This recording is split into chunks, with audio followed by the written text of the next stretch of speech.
Dr. Mwinyi reminds Zanzibar National Chamber of Commerce of its development role.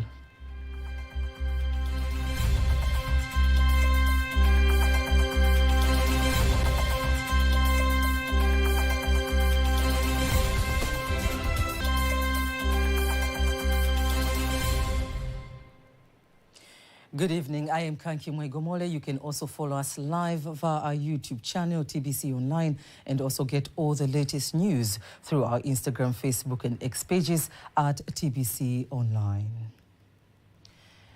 The 37th Ordinary Session of the Assembly of Heads of State and Government of the African Union has just ended in Addis Ababa, Ethiopia, with numerous agendas discussed.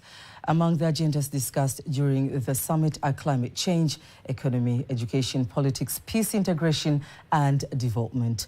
The summit also witnessed the election of the new chairperson of the African Union AU, where the president of Mauritania, Mohamed Ghazouel, has taken over responsibilities from the president of Comoro, Azali Assoumani.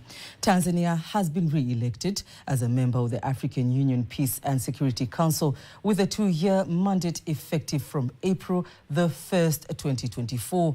The 37th AU Summit theme, Educate an African Fit for the 21st Century, building resilient education systems for increased access to inclusive, lifelong, quality and relevant learning in Africa. The former president of Tanzania, Dr. Jakaya Kikwete, thanks the Southern African Development Community SADC and the African Union for taking an initiative to construct a commemorative statue of the revered Mwalimu Julius K. Nyerere, insisting that Nyerere to be a man who was at the forefront of the liberation struggle of Southern Africa. Speaking in the African Union headquarters in Addis Ababa, Ethiopia, during the occasion of unveiling the statue, he says that the idea originated from the SADC members. Acknowledging their prominent leaders. And one of the things they've been doing is to erect statues in their memory. There is the Kwame Nkrumah statue. Yes, there is a Haile Selassie statue. So what has not been done was the Julius Nyerere statue. So the SADC countries took the initiative to have this statue built. It was at the suggestion of SADC, yes, when I was president also, that the building behind there, which housed the AU's peace and security, be named after Julius Nyerere. So the building was named. Now we have the statue, at least one of our major icons, the man who fought so hard for the independence of Southern Africa and for the independence of Africa, is now at least formally recognized here, and his memory is going to stand there. Mwalimu Nyerere's statue is the third statue in AU headquarters. The other two statues include the last king of Ethiopia, Haile Selassie, and the first president of Ghana, Kwame Nkrumah. The president of Zanzibar and chairman of the Liberation Council, Dr. Hussein Ali Mwinyi, directs business communities in Zanzibar to adhere to principles, rules and regulations governing business sectors in the island so that the government can continue to provide better services to the communities. President Dr. Mwinyi made the directive when he was opening the 15th General Meeting of the Zanzibar National Chamber of Commerce in Zanzibar. Here are more details. President Dr. Mwinyi insists if business is done rightfully by adhering to the guidelines set, including paying taxes, it will enable the government to provide various development services to the citizens, including the area of health, education and other infrastructures. One thing that I would like to advise business people is to conduct your business with justice and integrity, to pay taxes, since these taxes help in the implementation of various societal projects, including the construction of roads, hospitals, clean and safe water, and the purchase of education tools, as well as beneficial projects for the national development. Furthermore, President Dr. Mwinyi urges ZNCC to promote Zanzibar internationally, insisting them to work on the contractual agreements when entering into business ties with international organizations.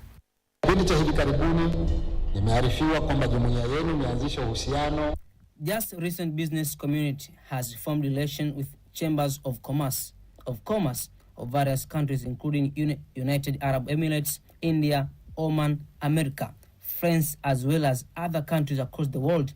But we must ensure that this relationship is not based only on constructual agreement, but also may implement all that has been agreed upon in the contract. It is must for your community to create a strategic plan for benefiting from those relationships, especially by gaining skills and experience from those countries. It is all good if this community strengthens its services to its members without imposing any tax according to the law. Earlier welcoming the Minister of Trade and Industrial Development of Zanzibar, Omar Said Shabani, chairman of the Zanzibar National Chamber of Commerce, Adi Amor, says during the years of the 8th term government, the chamber has been receiving support and cooperation from the government. This cooperation between this business community and the government has started a long time ago. The government has been consistent in its commitment to support the chambers of commerce and vice versa. And because of this, we have been able to implement various things over a long time period. On the other hand, the Minister of Trade and Business Development in Zanzibar, Omar Said Shabani, says the government of Zanzibar is in the final stages of enacting a law to make the Zanzibar Chamber of Commerce the umbrella of all Zanzibar business associations. Meanwhile, the president of Zanzibar and chairman of the Revolutionary Council, Dr. Hussein Ali Mwinyi, has assured the British ambassador to Tanzania, David Konkar, and his delegation that the government of Zanzibar is ready to cooperate with the British company Nutrisun Limited to complete the industrial project of the seaweed processing plant located in Chamanangwe, Pemba, insisting the completion will benefit Zanzibar in terms of finding reliable markets. President Dr. Mwinyi expressed the assurance when he met and held talks with the delegation at the State House in Zanzibar. We are very excited to have all the parties here today. And I think people who are farming, who are doing the seaweed farming in Pemba, and partners like yourselves, with the technology being available and the financing being available, I see no reason why this should not take off. So I'm very excited that you are here today, and the government will support this 100% because we believe that it will create a lot of jobs. Currently, we are having a problem in Pemba whereby the farmers are unable to sell what they are growing. And they are selling it at a very, very low price. With a factory like this, it means we will require much more. And I think for sure the prices will be much better than they are today. On the other hand, the British ambassador to Tanzania, David Konkar, assures President Dr. Mwinyi that the plans to get seaweed processing machines and technology is completed, confirming that the factory will start production by the end of 2024. Your support. We have many British investors involved in the tourism sector, and thank you for your support on that. And we are working with you on infrastructure, including the airport expansion on Pemba. And of course, that is a connection, if you like, a link with this today's project we're talking about, because both of them will bring huge benefits to the people on Pemba Island. Furthermore, Marisa Drew from Standard Chartered Bank assures President Dr. Mwinyi of continued access to funds for purchasing machinery and seaweed crops. The factory will enable seaweed farmers, especially women and young people, to increase their income and boost the country's economy. That we're very proud and we feel like we are a partner, a local bank as much as we're an international bank. And we want to make sure that we're funding projects in our core markets, and this represents one that we're quite excited about. So at the bank, we have what we call the bold stands, and these are 3 very large statements about how Standard Bank wants to show up in the world. Stand number 1 is accelerating zero. So that's doing everything we can to promote environmental sustainability, the transition to a more sustainable economy, and all that's involved in the environment. The Minister of Transport, Professor Makame Mbarawa, welcomes investors from the Arab Republic of Egypt to invest in the country's transport infrastructure, and a move that will help the country bring about rapid economic transformation and help countries that rely on Tanzanian ports to process their cargo more efficiently. He made the remarks in the city of Dar es Salaam while opening a strategic meeting between the 14 institutions under the Ministry of Transport and a delegation of experts from Egypt, led by the Minister of Transport of Egypt, Kamel Al-Wazir. Rehema Sebabili has more. While opening the strategic meeting, Minister of Transport Professor Makame Mbarawa said that the government needs more investment to strengthen transport infrastructure. He elaborated that through the Port of Dar es Salaam, Piers 13, 14 and 15 needs to be built in collaboration with the Egyptian government to help reduce the handling process waiting time for the ships arriving at the ports. I would like to highlight investment opportunity in some of our port infrastructure projects. The first one is the development of new container terminal berth 12 to 15 at Dar es Salaam port. Your Excellency Minister, I've mentioned about it that Arab contractors has shown a big interest in this project. So the government of Egypt and government of Tanzania, we need to work with Arab contractors and other contractors from Egypt to facilitate this project. The second project is the development of Bagamoyo Port. On the other hand, the Egyptian Minister of Transport, Kamel El-Wazir, insists Egypt is ready to cooperate with Africa, especially Tanzania, in the transport sector, starting with technology, innovation, and the construction of infrastructure to facilitate economic activities between the two countries and connect the world through the transport sector. We have come to learn about various business opportunities and see how we can cooperate with Tanzania in area of transportation, starting from the sea, land, rail, and even the aviation sector.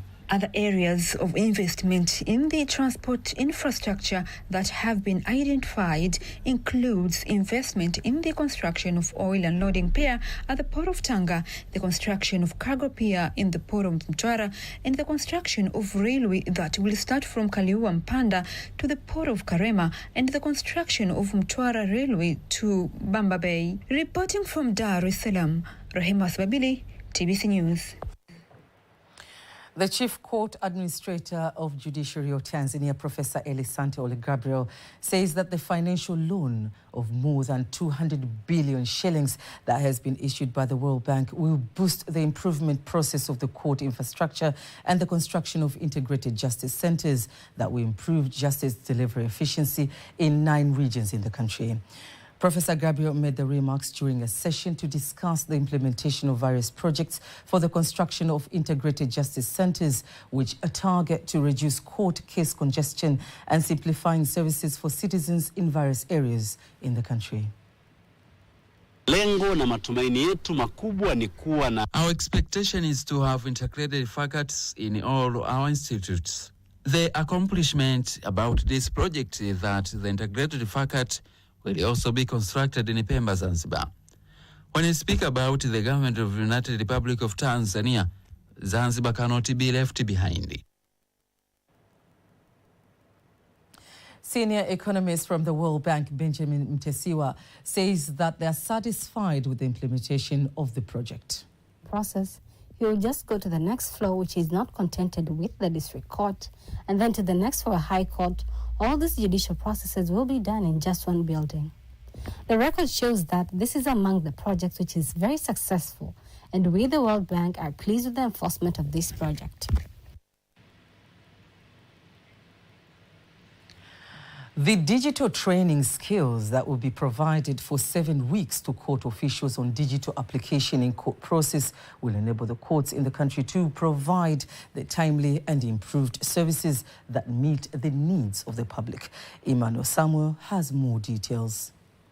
Remarks have been made in Dar es Salaam by the Rector and Chief Executive Officer of Tanzania Public Service College, Dr. Ernest Mabonesho, immediately after the opening of the training to more than 200 court executives from various court departments in the country. Dictator skill is important nowadays in the public service. So this secretarial and record management cadre is important also to get these dictator skills.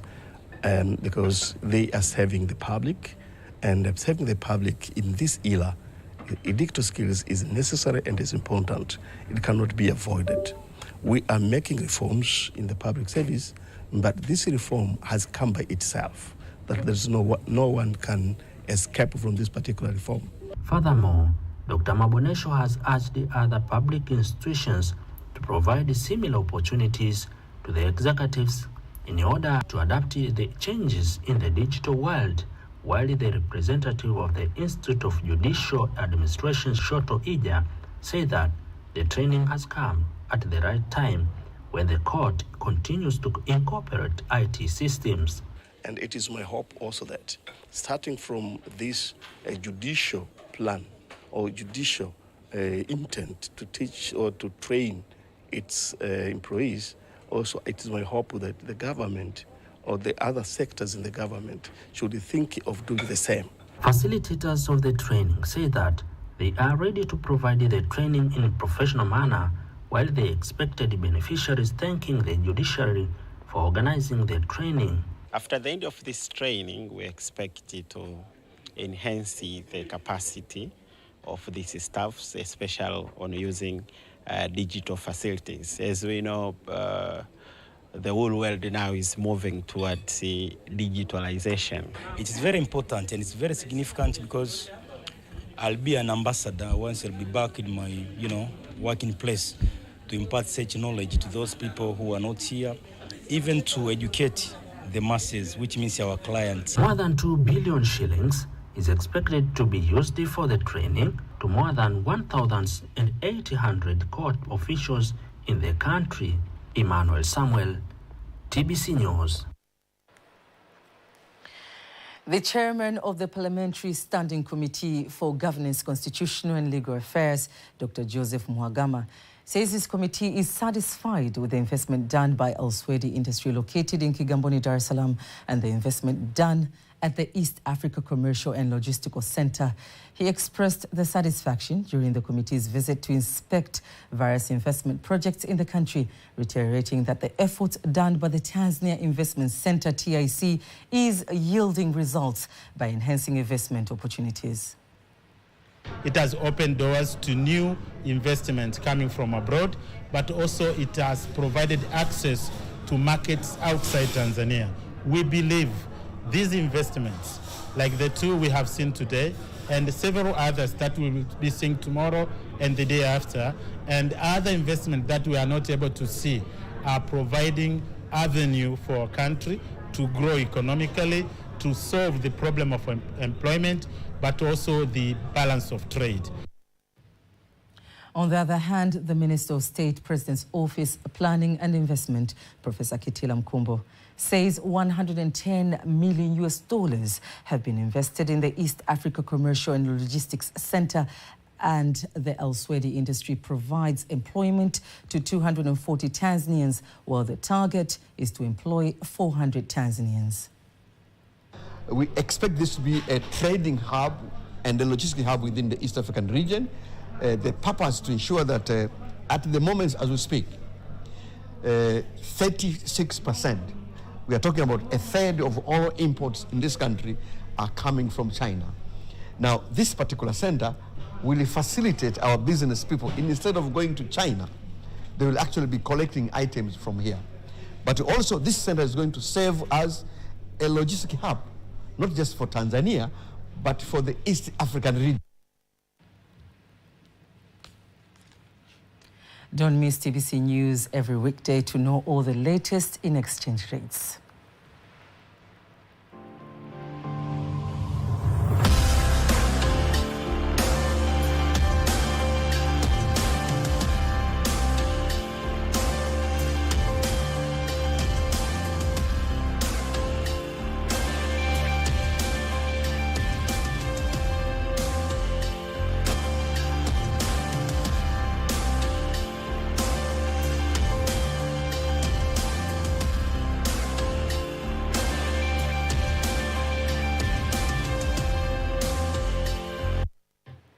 And that was the exchange rates according to the Bank of Tanzania BOT. Stay tuned for all the latest in the international news.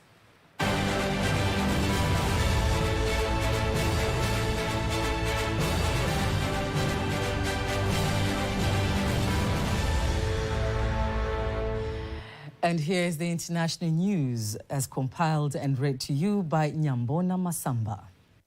Lawyers at the International Court of Justice in The Hague have started hearing to decide the legality of Israel's occupation of Palestinian territory since 1967. The Palestinian Authority's foreign minister told the court that his people are suffering colonialism and apartheid under Israel occupation. A request of advisory opinion came from UN General Assembly and predicted the Cold War in Gaza.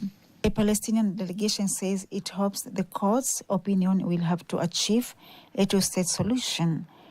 Israel said the territories, which include the West Bank in East Jerusalem, are taken from Egypt and Jordan in a war in a sovereign Palestinian land.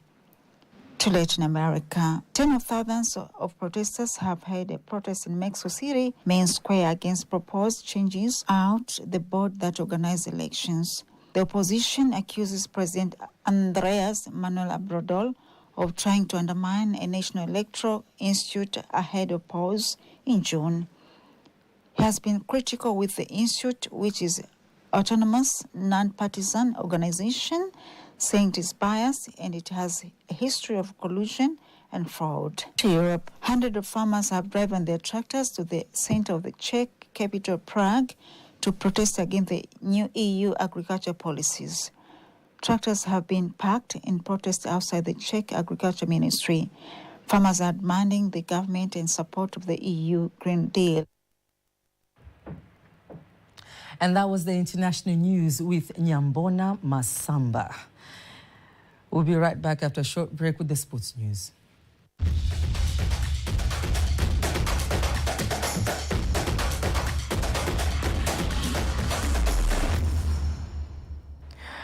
And in sports news, media and communication manager of Young Africans, Ali Kamwe, says his club remains confident of doing well in the CAF Champions League, but currently the club is focusing on their game against CR Belouizdad.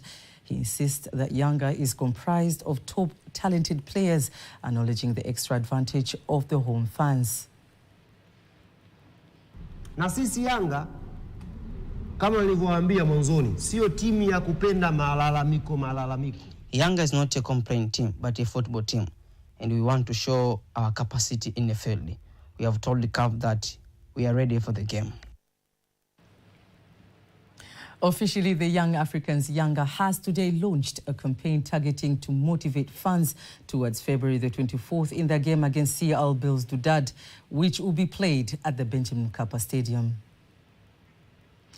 Meanwhile, Simba Sports Club says it is ready to face their next match on the way to qualify for the quarterfinals of the CAF Champions League, following the club's concrete plans.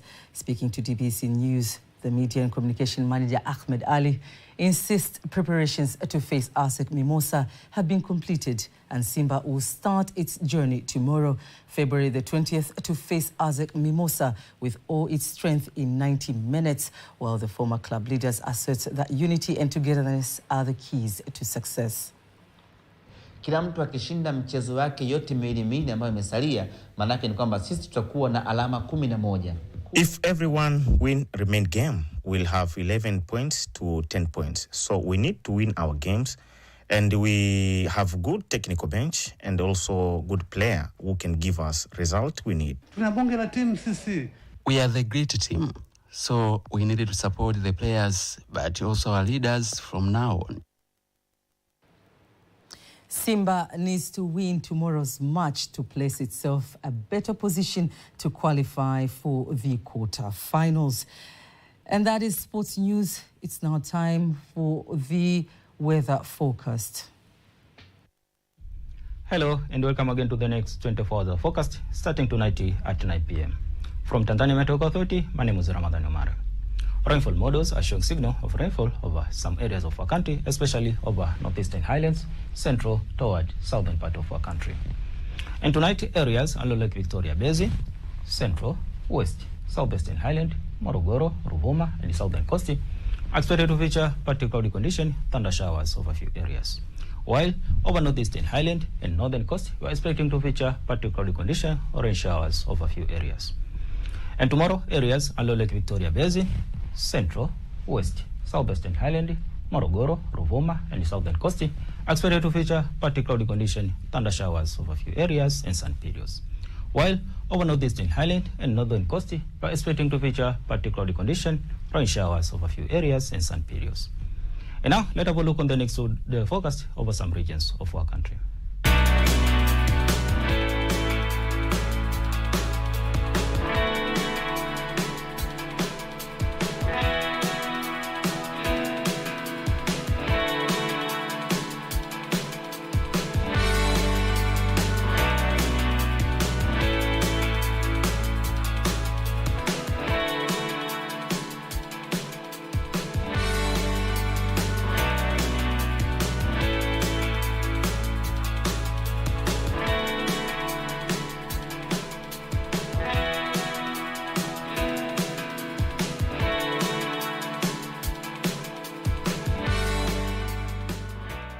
And that is all for today. Thank you for watching and goodbye. And that marks the end of the news bulletin for tonight. Do not miss our next bulletin in Kiswahili at 11 p.m. On behalf of the whole team, I am Kanki Mwaigomole. Good night.